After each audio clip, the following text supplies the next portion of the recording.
35 points, that's more like it as opposed to the 6 in week 1.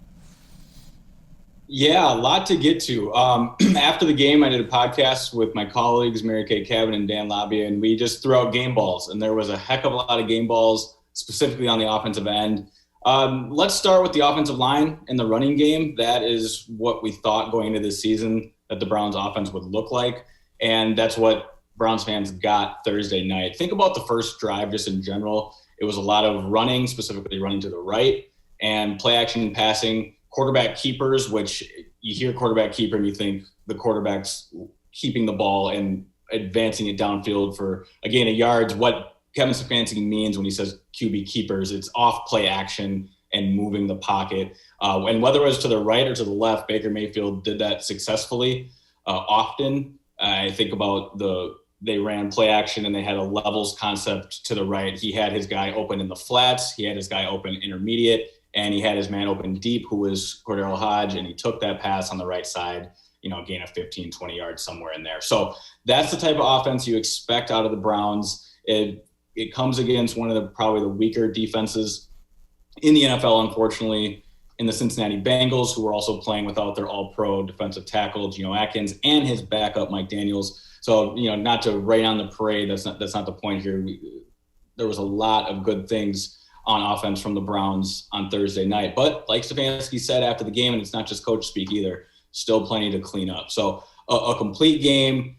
Somehow the Browns don't cover with that 6-point backdoor cover by Joe Burrow. The defense obviously having a lot to do with that. But a complete offensive game, one where the ball is out of Baker Mayfield's hands and into the hands of Nick Chubb and Kareem Hunt. And that's what I expect Brown fans to see going forward. It's important to note as well, the Browns' offensive line, which played really well, didn't have Conklin. Conklin didn't play in that game, so they were down. I think that's, again, a really good sign is that you did what you needed to do against this opponent to put up 35 points. And that game wasn't nearly as close as a 5-point game. And think about the game on the line and the way the Browns just ran over that defense in the fourth quarter to expand the lead before the Bengals scored late. Yeah, I think that's a great point. It was one of those games where if the Browns had the ball, if the game was extended, the Browns are going to win it. They picked up 8 yards a carry. Kareem Hunt had 8.5. Nick Chubb was somewhere around 5.6. And really the box score says it all. They were 5 of 8 on third down.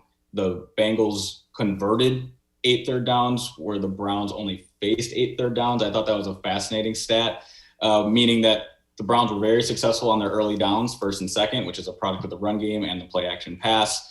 And you're completely right. If the Browns needed to go down and score, they likely would have done it again. And I can almost, you can guarantee they would have scored again. That Bengals defense was showing no resistance, especially to the run game. I'm glad you mentioned Chris Hubbard, a bit of an unsung hero there, especially after a lot of the slack he caught last year.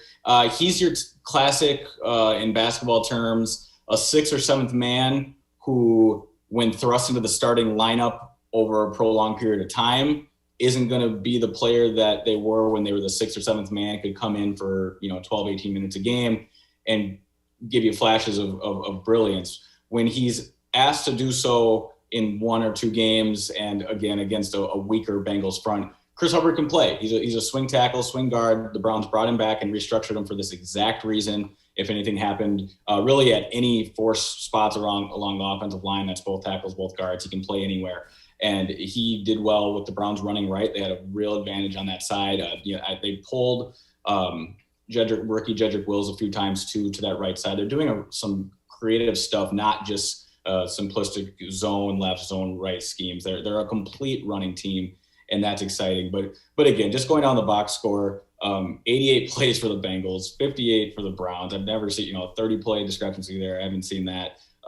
Bengals average 4 yards a play, Browns average 7.5. That was the game right there. It was just one really efficient offense versus one that is going to have some promise with Joe Burrow going forward, but you can almost lock the Bengals in for a first round, third round, and fifth round offensive lineman. Just pencil that in right now. No matter where the draft is, that's how they're going to handle it this year.